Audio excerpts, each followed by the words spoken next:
had breakfast this morning with the CEO of a smaller company. And she was asking me, what's the most valuable way that she could spend her time to helping her salespeople? And I said, it's conversations. Your number one job is conversations.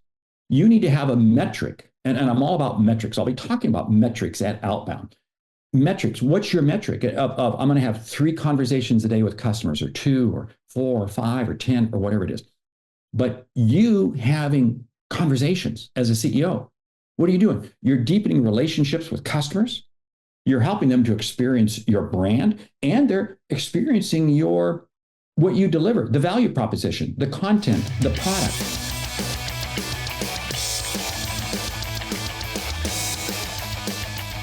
I'm Jeb Blount Jr., filling in for Jeb Blount Sr. Welcome to the Sales Gravy podcast. I'm so excited to be here today to talk with one of my favorite people in sales and one of the voices of the sales generation, the tallest man in sales that I can remember. And he is an incredible author, incredible speaker, has lots of great content out there. We've got Mark Hunter on the show. Welcome, Mark, to the podcast. No, you don't have Mark Hunter. You have Mark Hunter Jr. on the show. So anyway, hey, I'm excited to talk to you. This is great because we get to talk about sales, isn't it? And then we're going to talk about this little thing called Outbound. Yeah. Well, speaking of Outbound, if you haven't gotten your tickets yet, go to outboundconference.com. That's outboundconference.com. We'll be hosting it in San Antonio, Texas. In the next couple of weeks, it'll be November 6th through the 8th, November 6th through the 8th of 2024. Go get your tickets now, outboundconference.com. That's outboundconference.com. Mark, you are one of the greatest thought leaders in prospecting. High Profit Prospecting is the book that you wrote a few years ago that is a bestseller and one of the books that people really have in their offices, just like Fanatical Prospecting or like Mike Weinberg's book, The New Sales Simplified. People just have those books in their shelves perpetually and always go back to them. You've watched the industry grow and change and ebb and flow. And there was the introduction of a lot of emails, and there's text messaging, and then the cold calling came back because y'all were the voice of it. Social media was a big push for many years, and now we've got AI, right? So we've come to a new world going forward. What are some things that you're observing that managers, sales leaders should be aware of with their salespeople? 2 things. First of all, don't be afraid of AI. You are not going to be replaced by AI. You will only be replaced by somebody who is using AI. Okay, AI is a wonderful tool. Now, here's for sales managers. Just because you can doesn't mean you should. I for years have always said, hey, send out a bad email once and you send out one bad email. Send it out 1,000 times and you've really done something stupid. AI allows us to really do stupid stuff a whole lot more. And remember, AI also stands for average intelligence, okay? So AI is a great opening tool. It's a great tool to help give me content, give me ideas and so forth, but it's not a finishing tool. Any sales manager out there who thinks that they're going to take AI and we're going to craft all these emails and we can just say, oh, please. If you are sending those out, that's as bad as those emails. You've gotten them where they say, I'm just checking in. You send me a checking in. I'm not your hotel and I don't have a hotel room for you. So quit sending me those emails.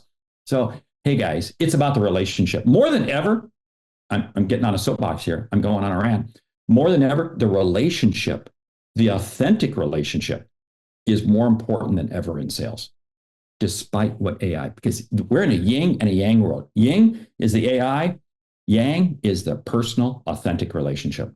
The relationships are the cornerstone of any good business interaction, right? The ability for 2 people to connect and create an authentic conversation that is going to lend its highest probability of winning, right? So there's gradient levels. You can have a poor relationship and still win a deal, but do you have a customer? And there's a big difference there. I know you're a big advocate of building relationships strongly. What are some areas that you've worked with sales teams on to help them build better relationships, not more quickly, but more effectively? Yeah, there are 3 types of relationships. One, you can have a personal relationship You can have an intellect relationship. In other words, you like this person's content, you like what this company does, or you have a brand relationship. For instance, Starbucks. I drink a lot of coffee. I have a wonderful relationship with Starbucks. Okay. And then there are brand relationships, and there are intellect content. This is the reason we do this or use this product or whatever because of what it does for us. And then there's personal. In every one of those cases, there is a voice that has to be behind it. There is a voice. And what is that voice saying? And one of the things that we have to do, we have to be genuine in our content. For instance, I'll use this. I'm on LinkedIn a lot.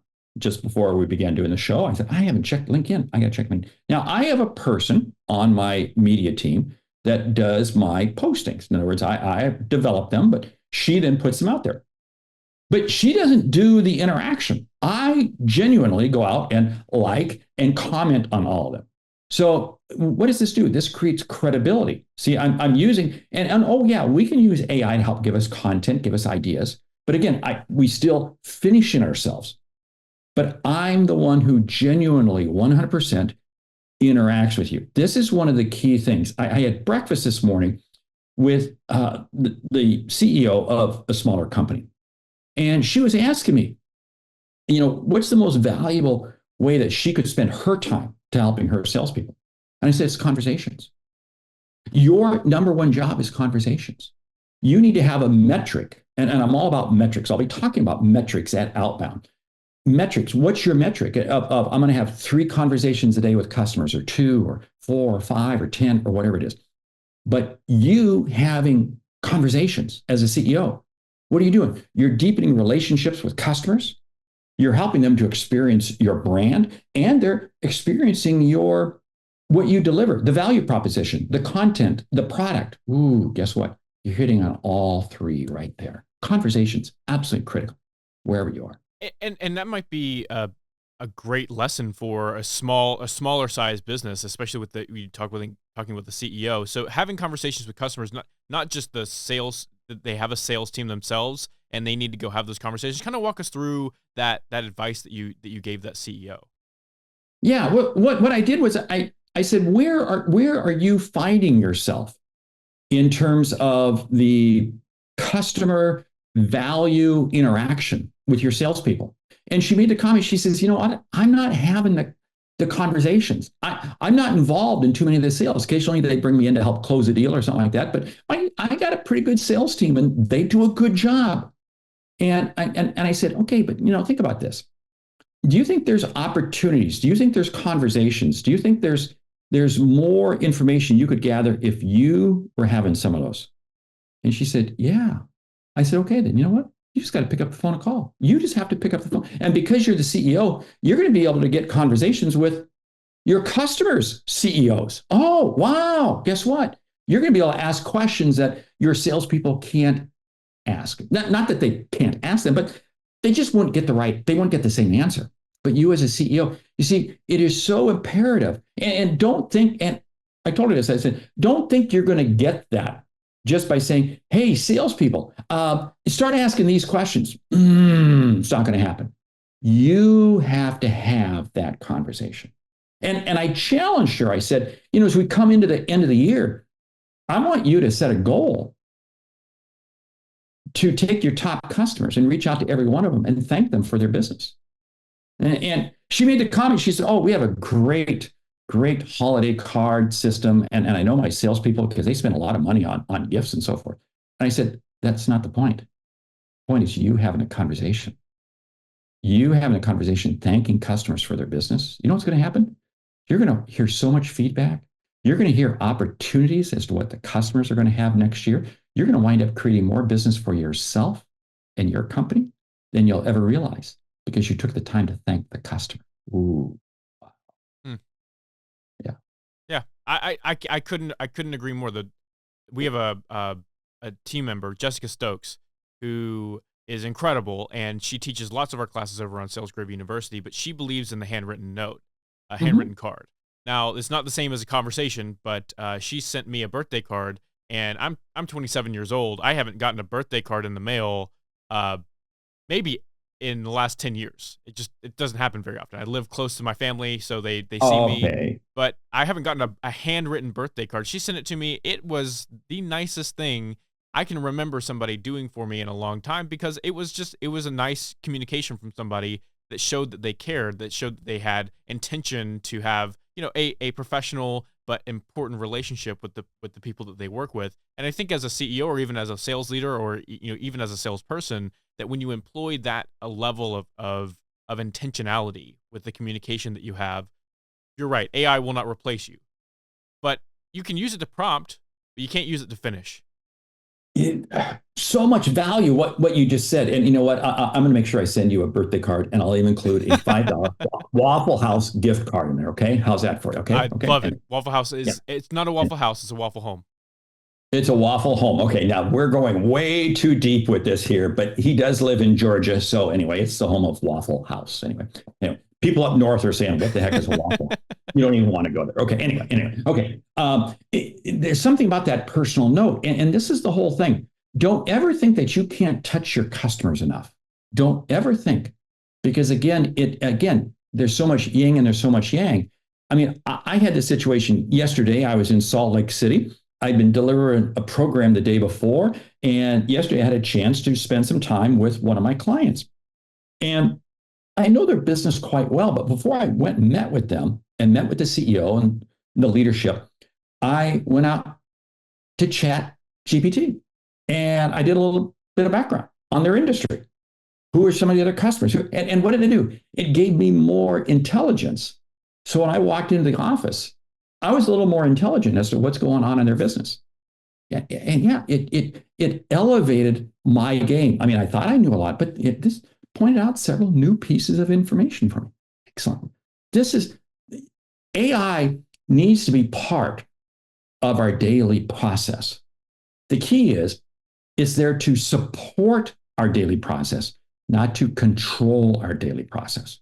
This is a lot like CRMs. CRMs, when they first came out, everybody avoided them because it's a gotcha tool. Now I think the smarter salespeople realize that CRMs help make them smarter, help make them better, because of the way it helps them manage their time. That's the way you got to look at AI. So metrics, going back to this concept of really measuring success or not success, depending on how the metrics turn out. This is something you're going to be speaking on at Outbound, which is pipeline productivity and prospecting. That is the main theme of Outbound. It is the place to be for a salesperson. No, don't give it away, but give us a little teaser. What is it that you are going to be teaching people? Yeah, two things I'm going to be showing you. One is you got to narrow your focus. I'm going to talk about ICP, your ideal customer profile. I'm going to walk you through a process to determine who and what is your ideal customer profile. Why? Because when you're only prospecting in your ICP, it's amazing how much more confident you become, because you become more knowledgeable. You know the questions. You can speak their language. You are absolutely up on that. The other piece that I'm going to add to this, and it comes, fanatical prospecting, excellent tools, and you guys teach this a lot. It's about that golden hour prospecting. And what I'm going to tie into that is what I refer to as the metrics. What are the numbers that I got to hit? And there's another sales book out. It's not a sales book, but it is a sales book called Atomic Habits by James Clear. And I'll tell you what, if people haven't read this, anybody listening to this hasn't read this, buy the book and send the bill to JBJ, and he'll be happy to pay for it. In Waffle House, again, only in Waffle House. You know what? We could do a chapter a week, sitting in booth number 2 at Waffle House. Okay, yeah, okay, there we go. And the whole idea is that you get into this routine, you get into this habit, and top performers. Here's a question that I love asking top performers: how do you start your day? You know what's interesting? Top performers always can rattle off exactly what they do. Exactly what they do. You ask an average or a low performer, they're all over the place. And that is the biggest qualifying answer when people come up to me and go, oh yeah, I'm one of the top performers. I'm a great salesperson. So I ask them, how do you start your day? And if they can't answer that, then I know, liar, you are not even close.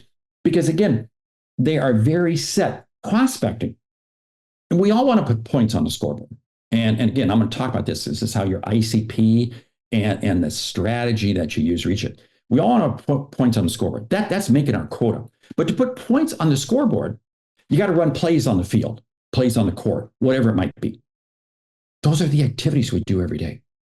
And you got to have the right mix of activities, because if you don't have those right mix of activities, something's wrong. If your only activity is a pass play and the defense figures it out, guess what? The pass plays aren't going to work. You've got to be able to mix it up. So there's different types of activities you're going to have depending on your ICP, depending on where you are in the sales cycle, depending on where you are in your mental, all of these pieces. But when you get it in rhythm, it is amazing how it happens. Here's my definition, and I'll spill the beans on this. If you have the ability to help someone, you have an obligation to reach out to them. I tell that to people who are, I sat with some people yesterday who all they're doing is they're just calling and setting appointments. They're just appointment setters. And I shared with them, I said, wait a minute, who are the people you're calling? They went through, I said, look, if you have the ability to help them, which you do, you have an obligation to reach out to them. And don't think one call, two calls, and you're done. No way, no way, no way. Because you haven't had a conversation with them. You got to have a conversation with them. When you literally put that into your DNA, that you know you can help someone, oh, you're on fire for sales. Because you know what? Now you're no longer doing sales to people. You're doing sales for people. Big difference. I couldn't agree more. Sales to people is ineffective, pushy. It's the used car sales rep. You know what that feels like, because everyone's had someone do this to them. Selling for people is a completely different ballgame. Not many people experience this, but when they do, their eyes are open to a whole new way of business. I've met with in a local area. I was in the field as a sales rep, and I remember there were several people who cited another sales rep from another company that worked in a completely different industry, so they weren't selling against me. But every time I came across one of his customers, they remembered and talked about him. They said, that was the best sales process I ever went through. They remember it. So it's an incredible tool. I know you're going to get this question at Outbound, so I want to give you a chance to practice it. I know that there are going to be a lot of reps that say, well, an ICP sounds real nice and simple when you have one ICP, but a couple of products, some different services can change the ICP drastically, especially for smaller businesses. How do you coach getting a few ICPs and switching your brain a little bit to flex to each one? Yeah, you can have 2 or 3 ICPs. That's very, very doable. And you develop a strategy. You develop a unique cadence and a unique strategy and unique set of questions and information and value props around each ICP. Now, in a perfect world, what I tell organizations to do is on Tuesdays, you're working this ICP. Wednesdays, you're working this ICP, because I want to at least get you in the groove for a couple hours. Because if I can get in the groove, we'll say I am calling, my ICP is I'm calling warehouses. I'm calling warehouses.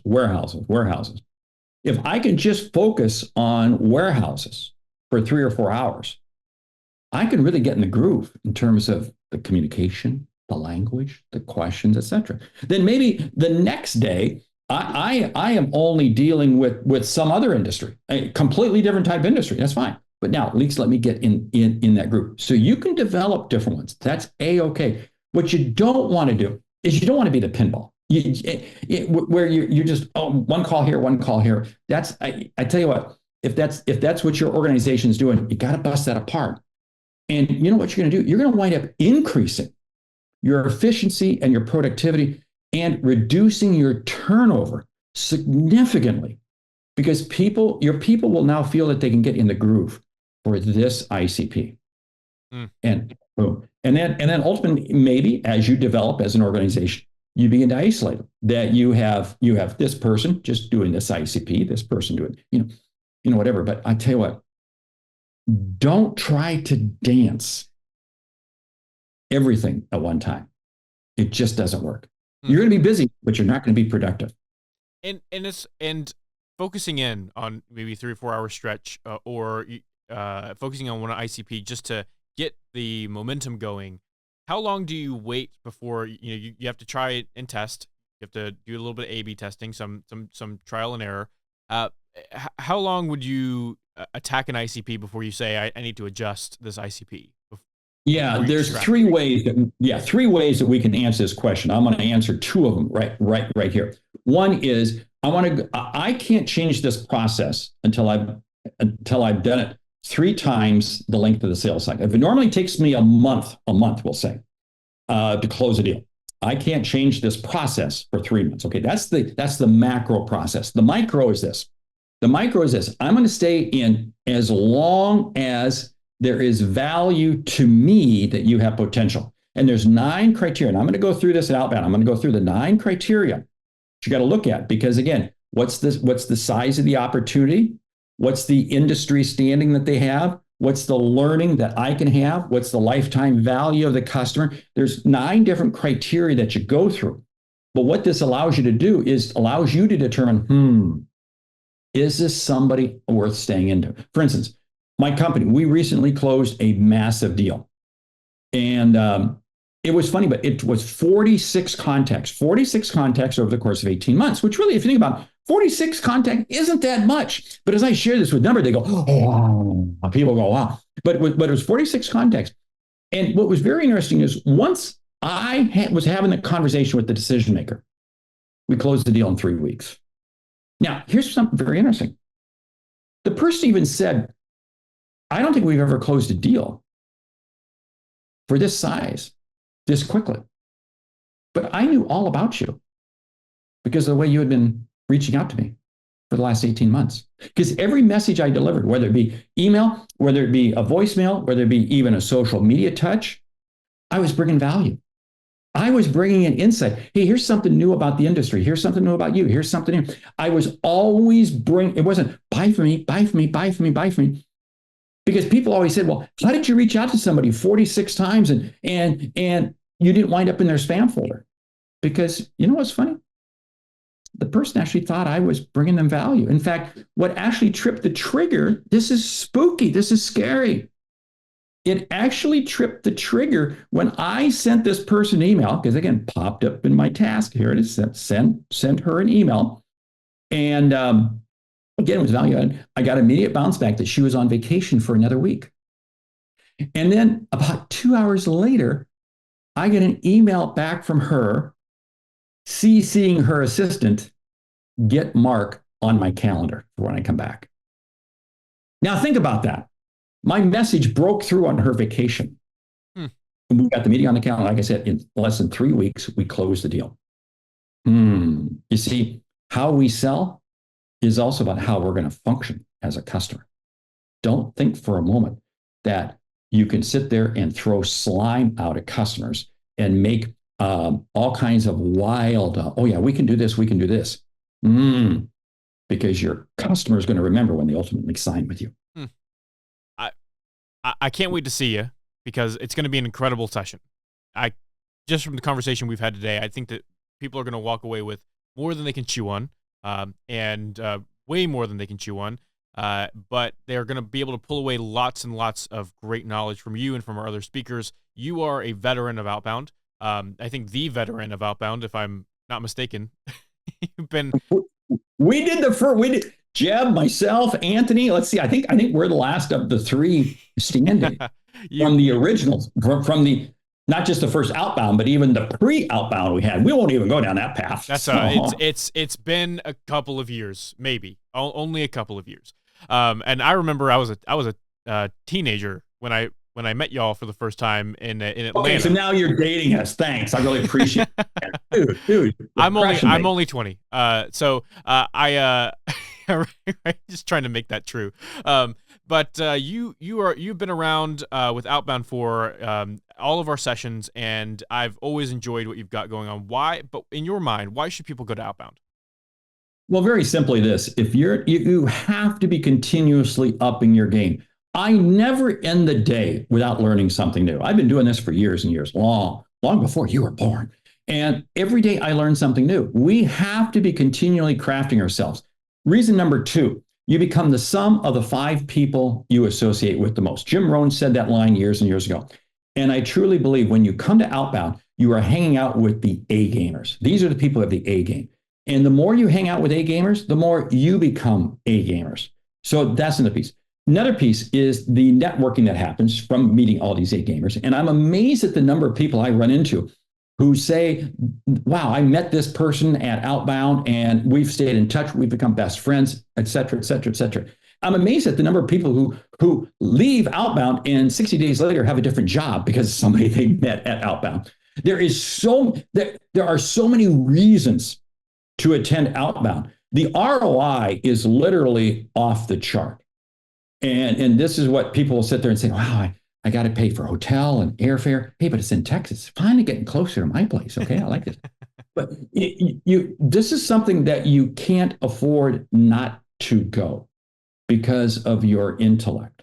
And here's the challenge. I'm going to challenge everybody who comes to Outbound. You're going to take notes. You're going to take page after page. We've got a great workbook we're putting together. You're going to come away with so many pages. But what your goal is going to be is to say, you're going to leave with 3 new relationships and 3 new ideas that you're going to implement within 48 hours. Because you got to activate quickly.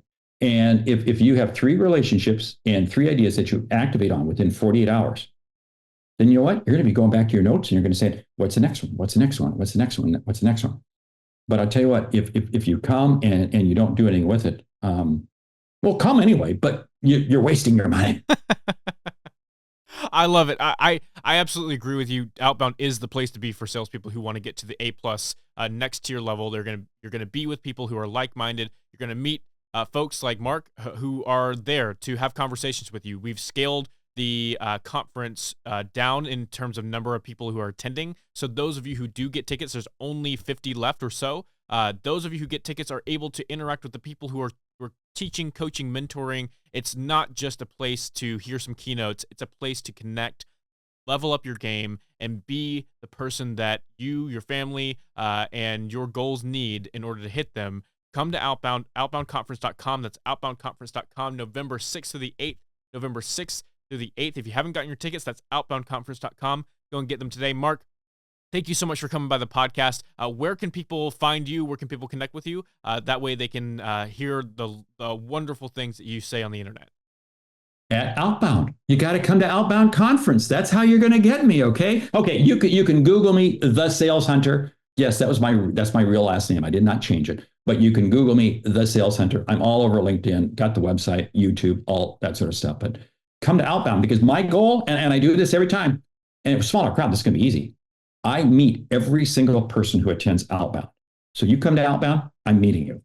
We're going to have a personal conversation. The Sales Hunter, thank you so much for being on the podcast. We'll see you next time. Hey, I'm doing a happy dance because you watched this video. Make sure that you click like and subscribe so that you never miss one of our amazing sales training videos.